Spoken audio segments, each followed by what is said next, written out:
Welcome. School की trip का नाम सुनते ही पूरे क्लास में जैसे हलचल मच गई थी। किसी को जंगल देखने का जोश था, किसी को दोस्तों के साथ घूमने का, और किसी को बस पढ़ाई से कुछ दिन की छुट्टी चाहिए थी। वरुण भी उन्हीं में से एक था। ज्यादा बोलने वाला नहीं, लेकिन अंदर से बहुत एक्साइटेड। उसने पहले कभी असली जंगल नहीं देखा था, बस किताबों और मोबाइल की स्क्रीन पर ही देखा था। ट्रिप महाराष्ट्र के ताडोबा के पास एक फॉरेस्ट कैंप के लिए तय हुई थी। बताया गया था कि वहां टेंट में रहना होगा, जंगल की सैर होगी और गाइड्स भी साथ रहेंगे। सब कुछ सुरक्षित है, ऐसा स्कूल वालों ने भरोसा दिलाया था। ट्रिप से एक दिन पहले वरुण ने अपना बैग खुद पैक किया। माँ बार बार पूछ रही थी, सब ले लिया ना? वरुण हर बार हाँ कह देता था, लेकिन फिर भी बैग खोलकर देखता था। 2 जोड़ी कपड़े, एक जैकेट, टॉर्च, पानी की बोतल, कुछ बिस्किट, और माँ ने जबरदस्ती एक छोटा सा हनुमान चालीसा का किताब भी डाल दी थी। वरुण ने कुछ नहीं कहा, बस रख लिया। स्कूल बस स्कूल के गेट पर खड़ी थी। बच्चे शोर मचा रहे थे, टीचर्स नाम पुकार रहे थे, और पेरेंट्स आखिरी हिदायतें दे रहे थे। वरुण के दोस्त भी वहीं थे। अमन, जो हर बात पर हंसता रहता था, रोहन, जो हर चीज का वीडियो बनाता था, और नेहा और पूजा, जो दोनों हमेशा साथ रहती थी। सब एक दूसरे को देखकर खुश थे। बस चली तो शोर और बढ़ गया। गाने चलने लगे। कोई खिड़की से बाहर देख रहा था, कोई सोने की कोशिश कर रहा था। वरुण ज्यादातर बाहर देख रहा था। जैसे जैसे शहर पीछे छूटता गया, वैसे वैसे हरियाली बढ़ती गई। ऊंचे पेड़, कच्चे रास्ते, और दूर तक फैला जंगल। दोपहर तक वो लोग कैंप के पास पहुंच गए। वहां छोटे छोटे टेंट लगे थे, लकड़ी की बेंच थी, और चारों तरफ पेड़ ही पेड़। हवा में मिट्टी और पत्तों की अजीब सी खुशबू थी। वरुण को अच्छा लग रहा था, लेकिन कहीं अंदर हल्की सी घबराहट भी थी, जिसे वो खुद समझ नहीं पा रहा था। पहला दिन ठीक ठाक गुजरा। थोड़ी जंगल वॉक हुई। गाइड ने कुछ पेड़ों और जानवरों के निशान दिखाए। शाम को खाना मिला, और रात को सब पास बैठे हंसने, मुस्कुराने और बातें करने लगे। हंसी मजाक हुआ, कुछ डरावनी कहानी भी सुनाई गई, लेकिन सबको यही लग रहा था कि ये बस मजे की बात है।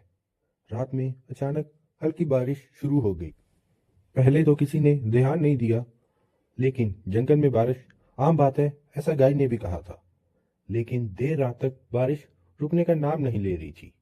वरुण अपने टेंट में लेटा हुआ बारिश की आवाज सुन रहा था। बूंदों की आवाज अब तेज हो चुकी थी। सुबह आंख खुली तो माहौल बदला हुआ था। बारिश अभी भी हो रही थी, लेकिन अब पानी जमीन पर बहता दिख रहा था। टीचर और गाइड्स इधर उधर भाग रहे थे। कुछ देर में सब बच्चों को टेंट से बाहर बुलाया गया। बताया गया कि पास की नदी में पानी अचानक बहुत बढ़ गया है, और कैंप की जगह सुरक्षित नहीं लग रही। तभी अचानक एक आवाज आई, जैसे कहीं बहुत सारा पानी एक साथ टूट पड़ा हो। वरुण कुछ समझ पाता उससे पहले ही जमीन हिलती सी लगी, और पानी तेजी से कैंप की ओर आने लगा। कोई चिल्लाया, सब ऊपर की तरफ भागो। उसके बाद सब कुछ बहुत तेज हो गया। पानी घुटनों तक, फिर कमर तक आ गया। लोग एक दूसरे को पकड़ने की कोशिश कर रहे थे, लेकिन बहाव बहुत तेज था। वरुण ने किसी का हाथ पकड़ा, लेकिन फिसलन और पानी के दबाव में पकड़ छूट गई। पानी उसे बहा ले गया। उस पल वरुण को बस यही याद है कि ठंडा पानी, आंखों में चुभन, सांस लेने की कोशिश करना, और फिर अंधेरा। जब होश आया तो चारों तरफ सन्नाटा था। बारिश अभी भी हल्की हल्की हो रही थी, लेकिन वो आवाजें नहीं थी। वरुण की पीठ किसी सख्त चीज से लगी हुई थी। उसने आंखें खोली तो ऊपर पेड़ों की टहनियां दिखी। वो किसी झाड़ी के पास फंसा हुआ था। उसने उठने की कोशिश की। पूरा शरीर दर्द कर रहा था। कपड़े भीग चुके थे, जूते कहीं नहीं थे। कुछ पल उसे समझ ही नहीं आया कि वो कहाँ है। फिर धीरे धीरे सब याद आने लगा। कैंप, पानी, चीखें। वरुण ने डरते डरते आवाज लाई, अमन, रोहन, कोई है? पहले कोई जवाब नहीं आया। दिल तेज धड़कने लगा। उसने फिर जोर से पुकारा। इस बार दूर से एक हल्की सी आवाज आई, जैसे कोई करहा रहा हो।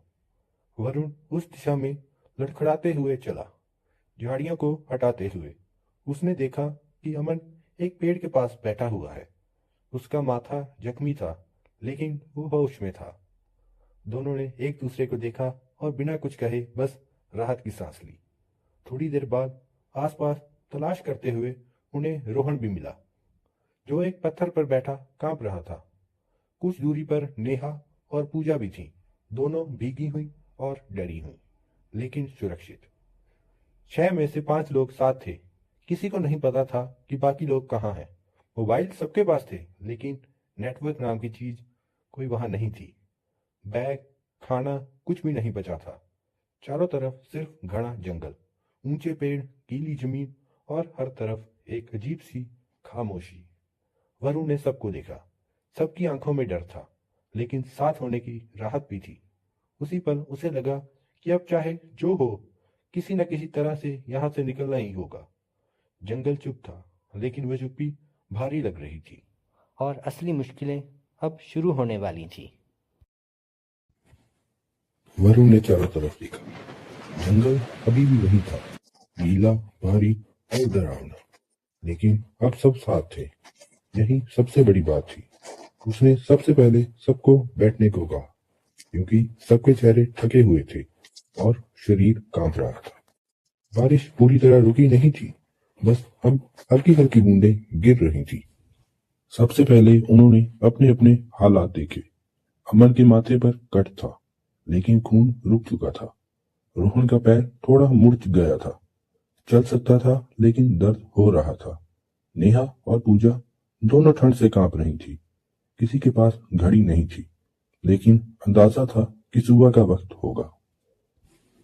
वरुण को भूख नहीं लग रही थी, लेकिन पेट खाली होने का एहसास साफ था। उसे याद आया कि पानी के बहाव में सब कुछ चला गया होगा। उसने अपनी जेब टटोली, कुछ नहीं मिला। बस माँ की दी हुई छोटी सी किताब अभी भी उसकी जैकेट की अंदर वाली जेब में फंसी हुई थी। उसने कुछ नहीं कहा, बस वापस रख लिया। सबसे बड़ा सवाल यही था कि अब जाएं किधर। जंगल हर तरफ एक जैसा लग रहा था। कहीं से कोई आवाज नहीं, न इंसान की न गाड़ी की। बस कभी कभी किसी पक्षी की आवाज या दूर कहीं पत्तों की सरसराहट। रोहन ने कहा कि अगर नदी की दिशा पकड़े तो शायद बाहर निकल सके, लेकिन किसी को ठीक से नहीं पता था कि नदी किधर है। बाढ़ में सब कुछ उल्टा पुल्टा हो चुका था। वरुण ने सोचा और फिर बोला कि अभी बिना सोचे कहीं भी जाना ठीक नहीं है। पहले थोड़ा आराम करना जरूरी है, नहीं तो कोई और बीमार पड़ जाएगा। उन्होंने पास पड़ी सूखी सी जगह ढूंढी, जहां कुछ बड़े पेड़ थे और बारिश सीधे नहीं गिर रही थी। वहां बैठकर सबने अपने कपड़े निचोड़ने की कोशिश की। ठंड अब ज्यादा महसूस हो रही थी। नेहा के दांत बज रहे थे। वरुण ने अपनी जैकेट उतारकर उसे दे दी। खुद वो ठंड में बैठा रहा, लेकिन किसी ने ज्यादा बात नहीं की। कुछ देर बाद बारिश लगभग रुक गई। जंगल में अजीब सी चुप्पी फैल गई। तभी अचानक झाड़ियों में कुछ हिलने की आवाज आई। सब चौंक गए। अमन तुरंत खड़ा हो गया। दिल जोर जोर से धड़कने लगा। सबने सांस रोक ली। कुछ सेकंड बाद एक छोटा सा हिरन झाड़ियों से निकला और तेजी से भाग गया। सबने राहत की सांस ली, लेकिन डर कम नहीं हुआ। अब चलना जरूरी था। ठंड और भूखे से बैठे रहना और मुश्किल हो रहा था। वरुण ने तय किया कि जिस दिशा में जमीन थोड़ी ढलान में होगी, उधर चलेंगे। उसे लग रहा था कि पानी हमेशा नीचे की तरफ जाता है और नीचे कहीं न कहीं रास्ता या नदी मिल सकती है। चलना आसान नहीं था। जमीन गीली थी, हर कदम पर फिसलने का डर। जगह जगह कांटे, झाड़ियां और टूटे हुए पेड़ पड़े थे। रोहन लंगड़ाता हुआ चल रहा था, इसलिए बार बार रुकना पड़ रहा था। चलते चलते समय का एहसास खत्म हो गया। बस कदम बढ़ाते जाना था। पेट अब दर्द करने लगा था। पूजा ने कहा कि उसे चक्कर आ रहा है। वरुण ने सबको फिर रुकने को कहा। पास ही एक बड़ा सा पेड़ गिरा हुआ था। सब उसके तने पर बैठ गए। वरुण ने आसपास देखा। कुछ दूरी पर पेड़ के नीचे सूखी पत्तियां जमा थी। उसने और अमन ने मिलकर पत्तियां इकट्ठी की और एक छोटी सी जगह बना दी ताकि जमीन से सीधा न बैठना पड़े। पानी की सबसे बड़ी दिक्कत थी, प्यास अब साफ महसूस हो रही थी। पास ही एक छोटा सा बहता हुआ पानी दिखा। साफ तो लग रहा था, लेकिन जंगल का पानी भरोसेमंद नहीं होता। फिर भी ज्यादा सोचने का वक्त नहीं था। उन्होंने बहुत थोड़ी थोड़ी मात्रा में पानी पिया। शाम होने लगी थी। रोशनी धीरे धीरे कम हो रही थी। जंगल में शाम का मतलब था डर बढ़ जाना। वरुण जानता था कि रात को चलना और ज्यादा खतरनाक होगा। उन्होंने तय किया कि यहीं कहीं रात गुजारनी होगी। उन्होंने आसपास की झाड़ियों से कुछ मोटी टहनियां तोड़ी और पेड़ के पास एक अस्थायी सहारा बनाने की कोशिश की। कुछ खास नहीं था, लेकिन बारिश से थोड़ी राहत मिल सकती थी। रात गहराने लगी। जंगल की आवाजें बदल गई। अब कीड़े मकोड़ों की आवाजें ज्यादा थी और दूर कहीं किसी जानवर की आवाज भी सुनाई दे रही थी। पूजा डर के मारे रोने लगी। नेहा ने उसका हाथ पकड़ लिया। वरुण भी डरा हुआ था, लेकिन उसने कुछ नहीं दिखाया। वो जानता था कि अगर वो टूट गया तो बाकी सब भी टूट जाएंगे। उसने बस इतना कहा कि सुबह होते ही फिर चलेंगे और कहीं ना कहीं इंसान जरूर मिलेगा। नींद किसी को ठीक से नहीं आई। कभी कोई आवाज आती, कभी पत्ते हिलते। हर आवाज पर दिल उछल जाता। वरुण की आंखें बार बार बंद होती और खुल जाती। सुबह की हल्की रोशनी जब पेड़ों के बीचों से दिखी तो सबको ऐसे लगा जैसे नई जान मिल गई हो।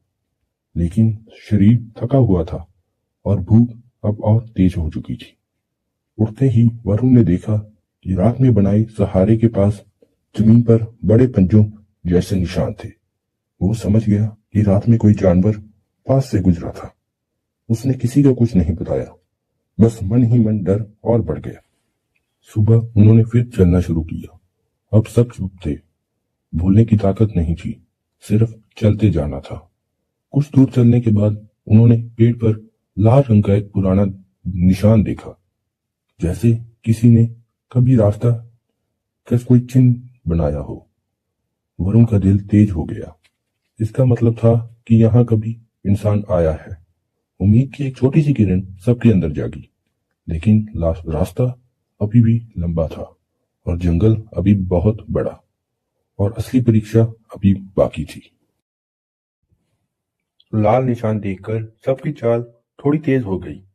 थकान अभी भी शरीर में थी, लेकिन मन में जो उम्मीद जगी थी वो उन्हें आगे बढ़ा रही थी।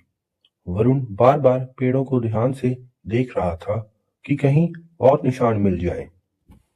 कुछ जगहों पर पेड़ों की शाख खुरची हुई थी, जैसे किसी ने जानबूझकर रास्ता बताया हो। लेकिन कई जगह बस जंगल की पुरानी चोटें भी हो सकती थी। फर्क समझ पाना आसान नहीं था। चलते चलते जमीन फिर से नीचे की तरफ ढलने लगी। मिट्टी और गीली हो गई। जूतों के बिना चलना अब दर्द देने लगा था। हर कदम पर कांटे चुभते थे, लेकिन रुकना कोई विकल्प नहीं था। पूजा कई बार फिसलते फिसलते बची। अमन और वरुण बारी बारी से उसका सहारा देते गए। कुछ देर बाद जंगल की बनावट बदलने लगी। पेड़ थोड़े दूर दूर हो गए और झाड़ियां की जगह लंबी घास आने लगी। हवा अब ज्यादा खुली महसूस हो रही थी। वरुण को लगा कि शायद वो किसी खुले हिस्से की तरफ बढ़ रहे हैं। तभी अचानक रोहन रुक गया। उसका चेहरा सफेद पड़ गया था। उसने नीचे की तरफ इशारा किया। वहां गहरी सी खाई जैसी जगह थी, जिसमें बारिश का पानी तेजी से बह रहा था। वह कोई नदी नहीं थी, लेकिन बहाव खतरनाक था। नीचे गिरना मतलब सीधा मौत के करीब जाना। सब कुछ देर तक चुपचाप उस बहते पानी को देखते रहे। अब सवाल था कि जाएं किधर। पीछे लौटना मुश्किल लग रहा था, क्योंकि रास्ता याद नहीं था। आगे सीधा जाना भी संभव नहीं था।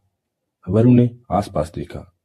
थोड़ी दूर पर खाई थोड़ी संकरी होती दिखी, जैसे पानी वहां फैलकर बह रहा हो। वो लोग धीरे धीरे उधर बढ़े। वहां पानी घुटनों तक था, लेकिन बहाव उतना तेज नहीं था। वरुण ने सबसे पहले उतरने का फैसला किया। उसने लकड़ी की एक मोटी टहनी ली और जमीन में टिकाकर आगे बढ़ा। पानी ठंडा था और पैरों को सून कर रहा था। एक एक करके सब पार करने लगे। अमन और वरुण ने रोहन को पकड़ा हुआ था। बीच में रोहन का पैर फिसला और वो लगभग गिर ही गया था, लेकिन दोनों ने उसे संभाल लिया। पूजा डर के मारे कुछ बोल भी नहीं पा रही थी। किसी तरह वो सब उस पानी को पार कर गए। दूसरी तरफ पहुंचते ही सब वहीं बैठ गए। सांसें तेज चल रही थी। वरुण के हाथ कांप रहे थे, लेकिन उसने गहरी सांस ली और खुद को संभाला। थोड़ा आगे बढ़ने पर उन्हें कुछ जले हुए लकड़ी के टुकड़े दिखे, जैसे कभी यहाँ आग जलाई गई हो। वो नई आग नहीं थी, लेकिन बहुत पुरानी भी नहीं लग रही थी। इसका मतलब था कि जंगल में इंसान आते रहते हैं, शायद लकड़हारे या गाइड या कोई और। भूख अब सहन से पार होने लगी थी। पेट अंदर से मरोड़ खा रहा था। वरुण की नजर पास के एक पेड़ पर पड़ी, जिसके नीचे कुछ जंगली फल गिरे हुए थे। वो छोटे, गोल और पीले रंग के थे। किसी को नहीं पता था कि वो खाने लायक है या नहीं। जोखिम लेना या भूखे रहना दोनों ही खतरनाक थे। वरुण ने याद करने की कोशिश की कि कभी किसी ने ऐसे फल के बारे में बताया हो, लेकिन दिमाग खाली था। आखिरकार उसने तय किया कि बिना पक्की जानकारी कुछ भी खाना सही नहीं है। सबको बस थोड़ा पानी पीकर आगे बढ़ने को कहा गया। शाम फिर से पास आ रही थी। आसमान में बादल फिर गिरने लगे थे। जंगल की हवा में नमी लौट आई थी। वरुण के अंदर डर बैठने लगा कि अगर फिर बारिश शुरू हुई तो हालात और बिगड़ सकते हैं। तभी दूर से एक अजीब सी आवाज सुनाई दी, जैसे कोई लकड़ी काट रहा हो। सब एकदम रुक गए। ध्यान से सुनने पर वो आवाज फिर आई। ये जानवर की नहीं लग रही थी। वरुण का दिल जोर से धड़कने लगा। ये इंसान की आवाज हो सकती थी। सबने बिना बोले उस दिशा में चलना शुरू किया। झाड़ियों के बीच से रास्ता बनाते हुए वो आगे बढ़े। आवाज कभी तेज होती, कभी धीमी। डर भी था कि अगर ये कोई जंगली इलाका हुआ और सामने कोई खतरनाक इंसान मिल गया तो क्या होगा। लेकिन इस वक्त किसी भी इंसान की मौजूदगी राहत जैसी लग रही थी। थोड़ी दूर जाकर वो आवाज अचानक बंद हो गई। चारों तरफ फिर वही सन्नाटा। पूजा की आंखों में आंसू आ गए। उम्मीद फिर से टूटती सी लगी। उसी वक्त हवा में धुएं की हल्की सी गंध आई। वरुण ने गहरी सांस ली। यह भ्रम नहीं हो सकता था। धुआं साफ महसूस हो रहा था। इसका मतलब था कि कहीं ना कहीं आग जली है, और आग इंसान ही जलाता है। अब वह और तेज चलने लगे। थकान भूल सी गई, बस उस गंध का पीछा करना था। पेट थोड़े और कम हो गए। जमीन थोड़ी साफ होने लगी। तभी सामने से किसी की आवाज आई, भारी और सख्त, जो इस सन्नाटे में किसी चमत्कार से कम नहीं थी। कौन है वहां? सब एकदम रुक गए। वरुण ने हिम्मत जुटाई और आवाज लगाई, हम स्कूल के बच्चे हैं, बाढ़ में फंस गए थे।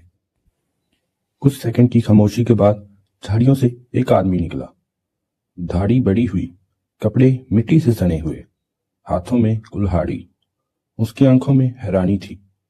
उसने चारों को ऊपर से नीचे तक देखा, फिर बस इतना कहा, तुम लोग अंदर आ जाओ। वो आदमी उन्हें कुछ देर तक बस देखता रहा, जैसे यकीन करने की कोशिश कर रहा हो कि ये बच्चे सच में यहाँ तक कैसे पहुंच गए। उसके चेहरे पर सख्ती थी, लेकिन आंखों में हैरानी से ज्यादा चिंता दिख रही थी। उसने कुल्हाड़ी जमीन पर टिका दी और पास आकर बोला कि डरने की जरूरत नहीं है। वो पास के गांव के लिए से है और लकड़ी काटने यहाँ आया था। वरुण ने पहली बार महसूस किया कि उसकी आवाज ठीक से निकल ही नहीं पा रही है। गला सूखा हुआ था, होंठ फटे हुए थे। अमन ने जैसे तैसे बताया कि स्कूल की ट्रिप थी, अचानक बाढ़ आ गई और सब बिखर गए, और वो लोग जंगल में भटकते हुए यहाँ तक आ गए। आदमी ने गहरी सांस ली और चारों तरफ देखा। उसने कहा कि अभी अंधेरा होने में ज्यादा वक्त नहीं है, और इस जंगल में रात को रुकना बच्चों के लिए ठीक नहीं है। रास्ता है, लेकिन आसान नहीं। पास का गांव सीधे रास्ते में दिखता नहीं है। पहाड़ियाँ को पार कर कर ही वहां पहुंचा जा सकता है। उसने सबको बैठने को कहा और अपने झोले से एक छोटी सी बोतल निकाली। उसमें पानी था, बहुत ज़्यादा नहीं, लेकिन उस वक्त वो पानी किसी खजाने से कम नहीं था। सबने बारी बारी से दो दो घूंट पानी पिया। पानी गले से उतरते ही शरीर में थोड़ी जान लौटी। फिर उसने अपनी झोली से सूखी रोटियों के 2 टुकड़े निकाले। वो भीग चुके थे, लेकिन खाने लायक थे। आदमी ने बिना कुछ कहे रोटियां आधी आधी करके बांट दी। किसी ने स्वाद के बारे में नहीं सोचा, बस खाना था और जीना था। थोड़ा आराम करने के बाद वो लोग फिर चल पड़े। अब वो आदमी आगे आगे चल रहा था। उसके कदम मजबूत थे, जैसे वो रास्ते को जानता हो। वरुण बीच बीच में पीछे मुड़कर देखता था कि सब साथ हैं या नहीं। अंधेरा धीरे धीरे गहराने लगा था। जंगल का रंग बदल रहा था। आवाजें फिर से लौटने लगी थी। रास्ता कई जगह बहुत संकरा था। कहीं कहीं पत्थर गीले थे और फिसलने का डर भी था। एक जगह छोटा सा नाला आया, जिसमें पानी अभी भी तेज बह रहा था। आदमी ने बताया कि बारिश के बाद ये नाले अचानक खतरनाक हो जाते हैं। उसने सबको एक एक करके पकड़कर पार कराया। रोहन का पैर अब और दुखने लगा था। हर कदम उसके लिए मुश्किल था। अमन और वरुण उसे सहारा दे रहे थे। किसी ने शिकायत नहीं की। सब समझ रहे थे कि यहाँ हर किसी का बोझ सबका बोझ है। चलते चलते अचानक सामने थोड़ी खुली जगह आई। पेड़ों के बीच से दूर कहीं रोशनी की हल्की चमक दिखी, बस एक छोटी सी पीली बिंदी जैसी। आदमी ने उधर इशारा किया और कहा कि वही गांव है। उस पल जो राहत महसूस हुई, उसे शब्दों में बताना मुश्किल था। पूजा की आंखों से बिना आवाज आंसू बहने लगे। नेहा ने उसके कंधे पर हाथ रख दिया। वरुण का दिल तेज धड़क रहा था, लेकिन अब डर की वजह से नहीं, बल्कि उम्मीद की वजह से। गांव पहुंचने में अभी भी वक्त था। रास्ते में एक बार फिर बारिश शुरू हो गई, लेकिन अब किसी ने ध्यान नहीं दिया। भीगना अब डरावना नहीं लग रहा था, बस चलना था, उस रोशनी तक पहुंचना था। जब आखिरकार वो लोग गांव के किनारे पहुंचे तो कुछ कुत्ते भौंकने लगे। घरों से लोग बाहर निकले। किसी ने टॉर्च जलाई। किसी ने पूछा कि कौन है ये लोग। लकड़हारे ने जल्दी जल्दी सब सच बताया। गांव वालों ने बिना देर किए बच्चों को अंदर बैठाया। किसी ने कंबल दिया, किसी ने गर्म पानी, किसी ने मोबाइल निकाला और बाहर नेटवर्क पकड़कर फोन करने लगा। पहली बार किसी के मोबाइल में रिंगटोन की आवाज सुनकर वरुण को ऐसे लगा जैसे वो किसी और दुनिया में आ गया हो। थोड़ी देर में पता चला कि स्कूल के टीचर्स और बाकी बच्चे दूसरी तरफ सुरक्षित मिल गए थे और रेस्क्यू टीम जंगल में तलाश कर रही थी। जब खबर दी गई कि ये बच्चे भी मिल गए हैं तो फोन के उस तरफ रोने की आवाज आई। वरुण ने अपनी माँ की आवाज सुनी। वो कुछ बोल नहीं पाया, बस चुपचाप फोन कान से लगाए रखा। उस रात किसी को ठीक से नींद नहीं आई, लेकिन अब डर की वजह से नहीं, थकान, राहत और उस सफर की तस्वीरें आंखों के सामने घूमती रहीं। जंगल, पानी, अंधेरा, आवाजें, सब कुछ। अगले दिन जब रेस्क्यू टीम आई और उन्हें बाहर ले जाया गया तो जंगल वैसा ही था, शांत, हरा और जैसे कुछ हुआ ही ना हो। लेकिन वरुण जानता था कि वो जंगल अब उसकी जिंदगी का एक हिस्सा बन चुका है। वो वहां से सिर्फ बाहर नहीं निकला था, वो वहां से थोड़ा बड़ा होकर बाहर निकला था। डरा हुआ नहीं, बल्कि समझदार। अकेला नहीं, बल्कि ये जानकर कि साथ हो तो